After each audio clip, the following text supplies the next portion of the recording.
សង្គ្រាមម៉ែនិងកូនគឺកូនប្រុសខ្ញុំចូលចិត្តញាស់ប្អូនអញ្ចឹងខ្ញុំញាស់គាត់វិញគាត់ចូលចិត្តញាស់គេអញ្ចឹងម៉ែនេះមានណាញាស់កូនហើយថ្ងៃនេះនាំកូនដើរផ្សារ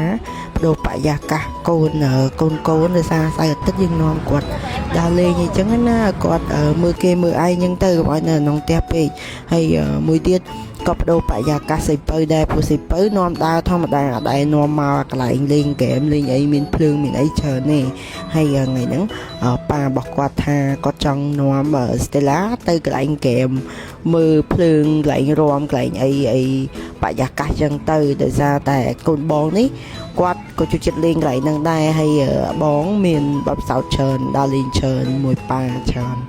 ហើយជាមួយនឹងកូនបើអត់ដែរទេហើយចេះនាំគាត់មកដើម្បីឃើញឲ្យប្លែកៗអញ្ចឹងណាព្រោះ Stella ពេលដែលគាត់មកកន្លែងនេះគាត់ថ្មីចាស់ហ្មងមកលើកទី1អញ្ចឹងគាត់ឆ្ងល់ច្រើនណាថានឹងស្អីគេមានស្អីគេមានក្មេងៗច្រើនម៉េះលេងមានភ្លើងមាននេះមាននោះគាត់ឆ្ងល់រហូតហើយមុខគេហ្នឹងឃើញកន្លែងគេលូតរាំហ្នឹងដោយសារគេចិត្តរាំគេចិត្តភ្លេងអញ្ចឹងទៅប៉ានាំមកហ្នឹងហើយដល់ពេលមកដល់ធាតុពិតហ្មងគឺអត់ធ្វើអីទេមើលសិនអាការៈគេគឺបែបហ្នឹងពេលដែលមកកន្លែងថ្មីឬជួបអ្នកថ្មីអីភាគច្រើន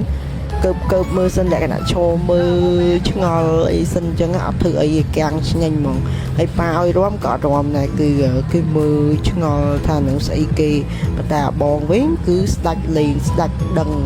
ព្រោះដោយសារអីកោសាហាវគាត់ធ្លាប់លេងក៏ដឹងប៉ុន្តែប្អូនស្រីពៅនេះខុសគ្នាគឺមកដបងទៅណាក៏ដោយគឺកាំងឆ្ងាញ់មើលគេសិនហើយពីអ្នកដៃពុនមានអីគេកំដរកូនដើរលេងទៅសៅអាទិត្យអីសម្រាប់អីគឺសម្រាប់នឹងមួយកូននឹងឯពេលវេលាគាត់នៅទូចនឹងគឺជាឱកាសអនុស្សាវរីយ៍ដែលយើងផ្ដល់ឲ្យគាត់ហើយជាក្តីសុខរបស់យើងពេលឃើញកូនយើងសុបាយហើយផ្ដល់នៅពេលវេលាឲ្យគាត់ចឹងណាព្រោះគាត់មិនមែននៅមួយយើងបានយូរទេពេលគាត់ធំឡើងទៅគាត់មានភាពឯកជនរបស់គាត់ដែរមិនអង្គុយនៅតែជាមួយយើងរហូតទេនឹងជាពេលវេលាកំហត់នៅពេលដែលយើងមើលថែកូនយើងគិតថាគាត់ពេលវេលាវ័យហ្នឹងដែលគាត់នៅមួយយើងសប្បាយមួយយើងពេលដែលគាត់ធំគាត់មានពេលវេលាផ្ទាល់ខ្លួនដូចយើងពេលយើងធំដែរអញ្ចឹងណាអញ្ចឹងកុំហត់នៅលើកទឹកចិត្តខ្លួនឯងម៉ាក់ប៉ាគួរតែមានពេលវេលាឲ្យគាត់ពេលគាត់នៅទូអញ្ចឹងទៅហើយខ្ញុំនាំគាត់មកនេះគឺគាត់ទៅដែរមកអញ្ចឹងគាត់នៅទូចឲ្យលើកទី1ហើយគាត់ឆ្ងល់ច្រើនជាមួយកូនបើខ្ញុំហើយមានទេនាំដាហ្នឹងក៏ប៉ុន្តែខ្ញុំអត់មានទិញកាក់គិញអីទេព្រោះសារគាត់អត់ទាន់ចេះលេងទេហើយនៅមួយគាត់ស្គាល់គាត់អីសិនទៅមានភ្លើងមានអីចឹងណាហើយពីអ្នកដេប្រពន្ធហ្នឹងនិយាយទៅកំដរកូនដើរលេងហ្មងអត់សាច់កាយទេគឺសាច់កានាំកូនដើរលេងហើយក៏ដកឃ្លាច្រើនដែរការងារមានប៉ាក៏មានការងារម៉ាក់ក៏មានការងារប៉ុន្តែដល់ពេលទៀតពិតទៅយើងខំធ្វើកាយពេកយើងយកពេលឲ្យកូនខ្លះពួកគាត់វ័យរបស់គាត់គឺត្រូវការយើងចំណាយពេលមួយគាត់ហើយយើងពិតជាចង់មាននៅពេលវេលាដែលគេហៅថាចំណូលបន្ថែមទៀតទាំងម៉ាក់ទាំងប៉ាប៉ុន្តែ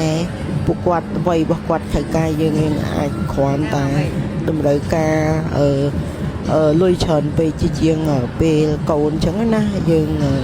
ត្រូវការឲ្យគាត់ចាប់ផ្ដើមវ័យចង់ដឹងចង់ឃើញចង់ប៉ះចង់អីថ្មីអញ្ចឹងគាត់ពិតជាត្រូវការពេលវេលាច្រើនហើយយើងក៏សម្រេចចិត្តថានាំកូនដើរលេងនាំកូនមើលនេះមើលនោះមិនបាច់ទៅទិញអីទេបងប្អូនពេលខ្លះមិនមានន័យថាដល់មានលុយ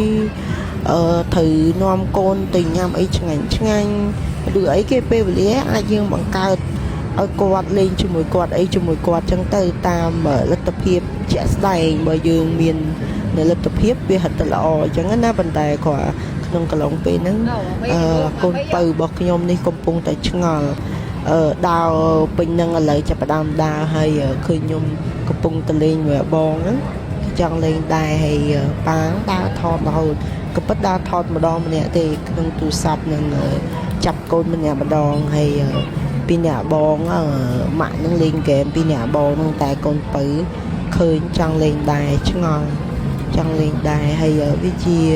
ក្តីសុខ ពេលដែលអង្គុយធ្វើវីដេអូនេះមើលទៅមានអារម្មណ៍ថាមានក្តីសុខជាមួយកូនរបស់ខ្ញុំហើយសម្លឹងមើលពីមុនគិតថាមើលទៅមានតែមកគ្រាប់ទេកូនឥឡូវអត់ទេបាន2ហើយស្រីមួយផងមួយក្តីសុខរបស់ខ្ញុំ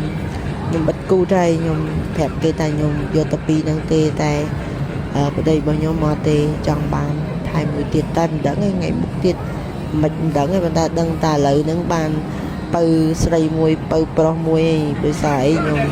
យកទៅ2ចឹងខ្ញុំគិតថាបើមួយបើប្រុសមួយបើស្រីប៉ុន្តែអនាគតទៅមុខទៀតយើងមិនដឹងឥឡូវបច្ចុប្បន្នកូនម៉ែមើលថែកូនឲ្យបានល្អអស់ពីលទ្ធភាពទៅហើយជាមួយស្រីបើនឹងឆ្ងល់មើលឈរមើលឆ្ងល់ឃើញយើងលេងឃើញបងលេងឲ្យឈរឆ្ងល់ហើយវីដេអូហ្នឹងមានតែប៉ុណ្្នឹងទេអត់ធ្វើវែងទេចាំធ្វើវគ្គតទៀតអរគុណច្រើនអ្នកដែលមើលវីដេអូមួយនេះ